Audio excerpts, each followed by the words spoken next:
ne peut pas servir Dieu et servir maman. Car on ne peut pas compter sur Dieu et compter sur l'argent. Combien de chrétiens, sincèrement, vivent ça là? Nous croyons tous en Dieu, mais nous croyons tous en l'argent. Il dit on ne peut pas compter sur les deux à la fois. Soit vous allez en réalité aimer l'un et en fait vous êtes en train de mépriser l'autre. Soit c'est à l'autre que vous vous attachez, vous faites semblant d'aimer l'autre. Mais ce que nous disons tous, je suis croyant, je crois en Dieu. Mais quand même il faut de l'argent là. Dieu dit c'est impossible. Vous vous demandez mais comment ce n'est pas possible? Ce n'est pas qu'on ne va pas utiliser de l'argent. La question c'est sur quoi tu comptes? Est-ce que tu comptes sur Dieu? Et Dieu se suffit. Parce que Dieu s'appelle El Shaddai, le Dieu qui se suffit à lui-même.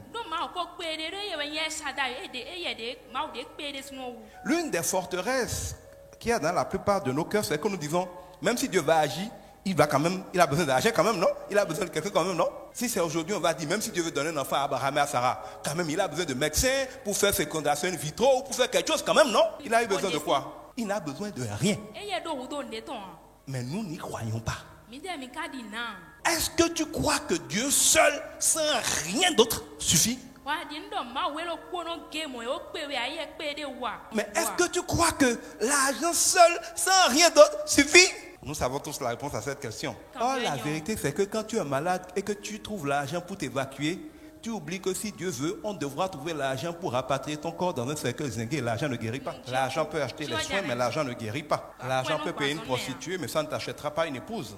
L'argent te construira des maisons, t'achètera des lits en or, mais ne te donnera jamais le sommeil. L'argent peut te donner des biens, mais jamais le bonheur et la paix du cœur. Donc, c'est faux que l'argent règle les problèmes. Mais nous croyons tous que l'argent règle les problèmes. Et toutes nos vies sont organisées pour trouver à tout prix l'argent parce que nous croyons que c'est la seule chose qui règle tous les problèmes. En fait, la place que nous donnons à l'argent dans nos vies est la place que Dieu voudrait avoir dans nos vies. Tout ce que nous faisons est guidé par l'argent. Dieu voudrait que tout ce que nous faisons soit ainsi guidé par Dieu et ce qu'il a dit.